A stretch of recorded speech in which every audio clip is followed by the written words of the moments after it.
Okay, now here's what happened. I know what happened to Springville. Philo Dibble, not Philo Farnsworth, he invented television. Okay, Philo Dibble, he was a bit of an artist. We don't know his art, so it must have been pretty bad, I would imagine, but that didn't matter, right? He had an epiphany.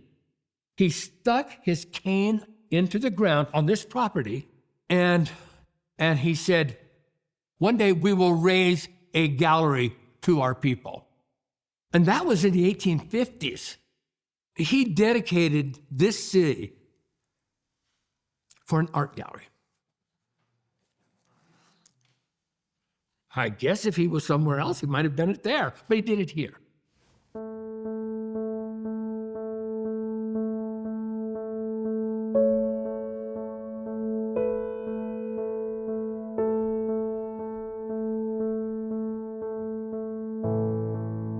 Beauty has always been something that is important to the people of Utah. Pioneers came across the plains and prioritized packing their fiddles, prioritized art when they couldn't even get enough to eat.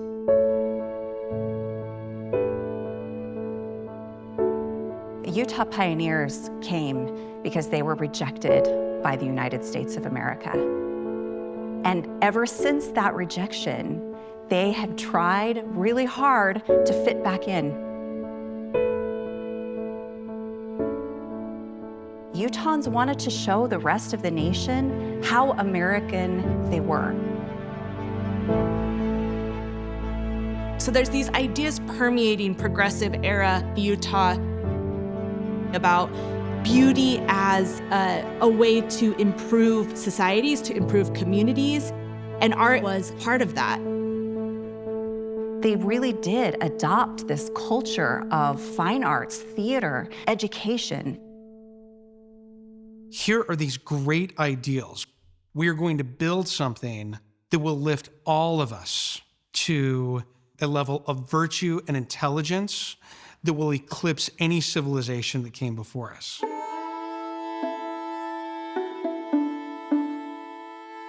Springville,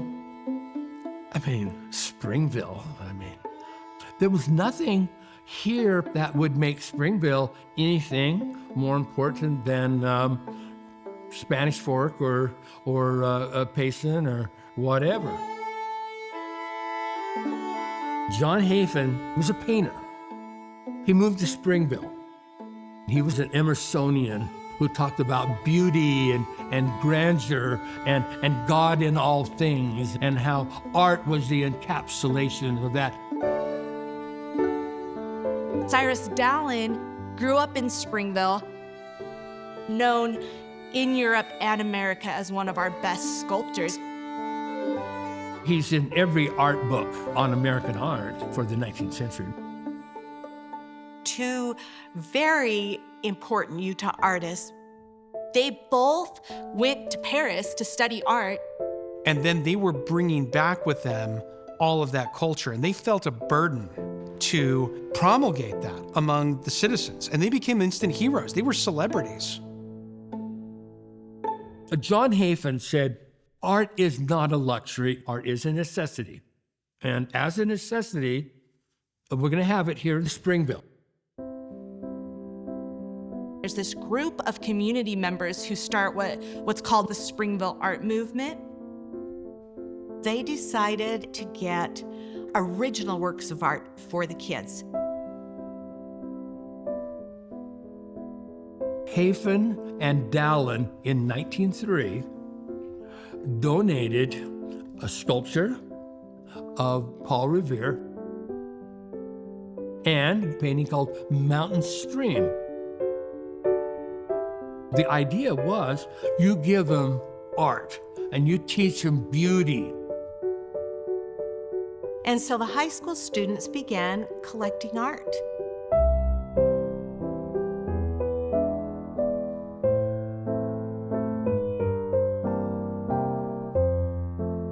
There is no comparison between seeing works of art in a book or on a computer screen and then seeing it in person. being able to see the way the light bounces through things, being able to see little textures on the surface. There is somewhat of a metaphysical element to experiencing art. A piece of art is recreated every time it is viewed by a person. It's like a little key that can open a mind and a heart. It's a breathtaking experience. By the 1920s, the Springville High School students have a pretty decent collection of art. You start to see them writing in their yearbooks that no high school in the nation has as good of an art collection as our high school here in Springville.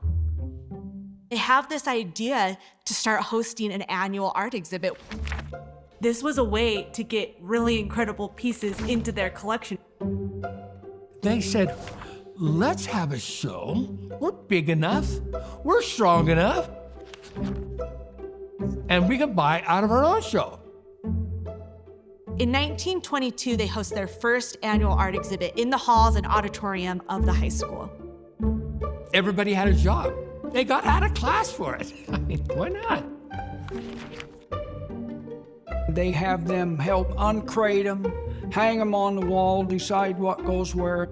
So those kids had hands-on contact with that artwork. I volunteered to do that as a sophomore. I started to develop a love for painting. That made me feel really good. It just seemed like what you did. It was worth it to really feel like you impacted the community. Each year, they would raise money and they would vote for which piece from the show they wanted to purchase for the permanent collection. A child would step forward and say, that painting right there, that painting is the one. I mean, just think of this. You're a high school student and you're contributing lunch money to buy works of art by artists who are competing on a national level. It's a level of absurd ambition. They would nominate an art queen for each class. The class that raised the most money, that art queen was able to unveil the new piece for the collection.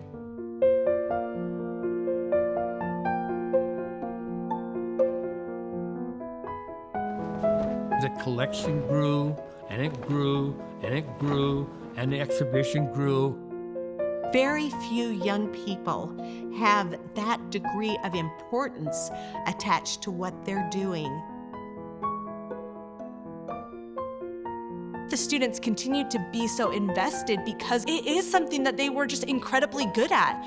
There was no other high school that could compete with them in exhibiting such high caliber of art.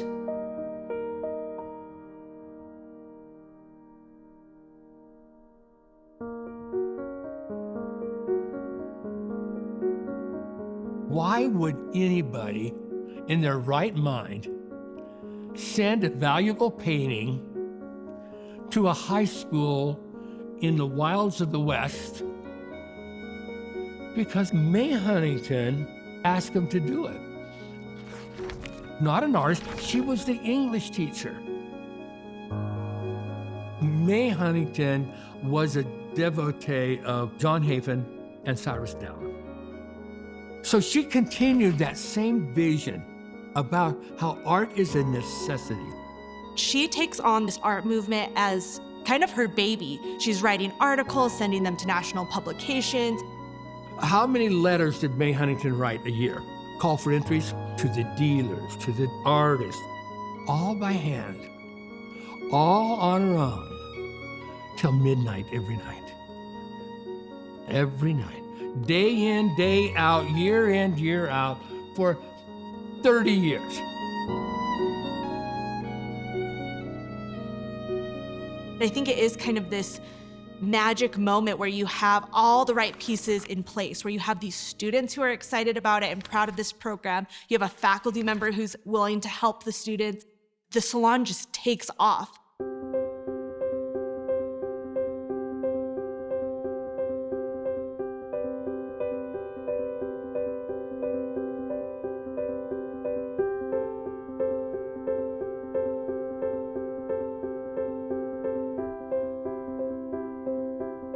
We had really big names. All the bigs. Thomas Hart Benton, Big. Edward Hopper, Big.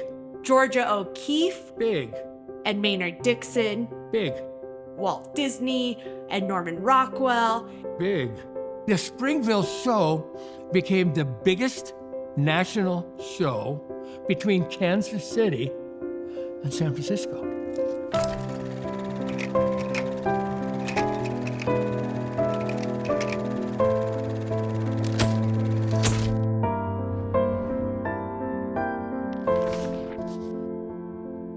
The governor proclaimed us Art City.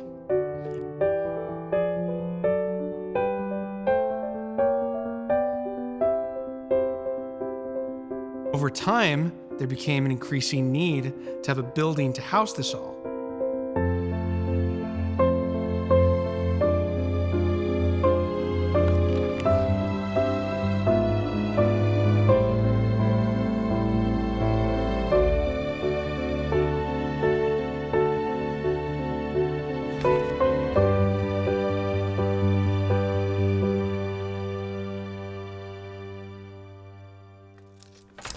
The ability to go to a space that is set up for in-person experiences with art, to me, it's as powerful as going to church or going to a temple. As I'm walking by, I can't really look away from it. You know, like I have to look at it at least once or twice before I go on my way. It's beautiful. It's a beautiful, unique building. All these floor tiles were made here on site by students and workmen. Those extraordinary tile floors. Still love those. Never been able to find that tile for my house. The sanctity of this building is palpable.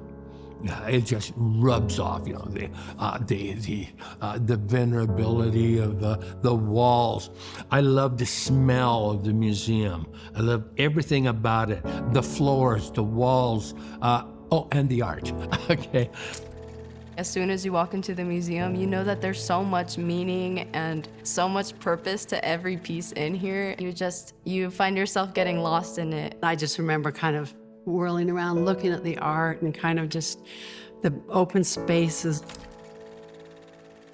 I think it's wonderful that the high school students cared enough about art to help support and make this art museum really come alive. We get to just appreciate the beauty of this building and the art that holds. It just lives forever and it connects our souls in such a beautiful way.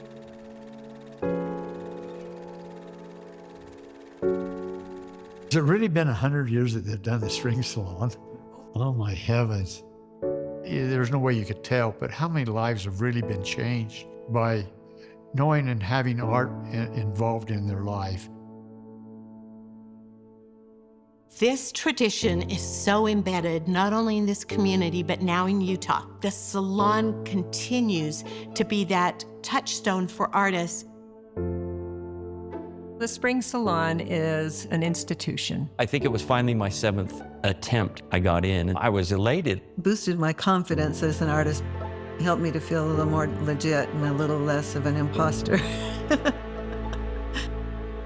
The Spring Salon is kind of an ice core sample of the best of people in every aspect of Utah art. It is the big event. It's the Super Bowl.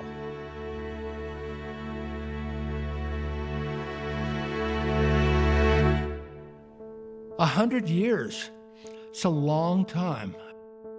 This is what happens when small things over time can become big things and little movements become, you know.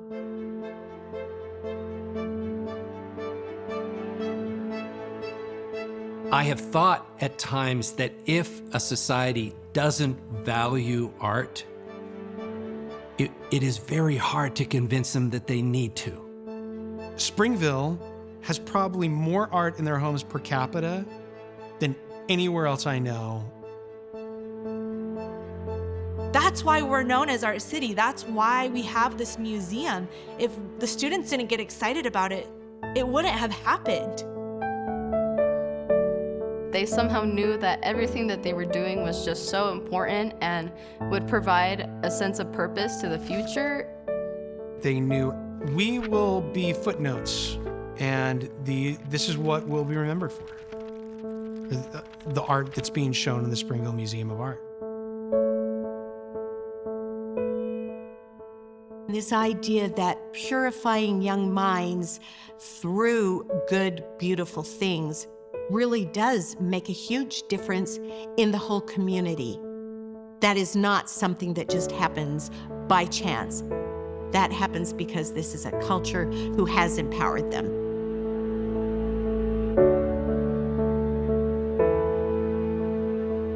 That's what the Spring Salon has done, and here's to the next 100 years.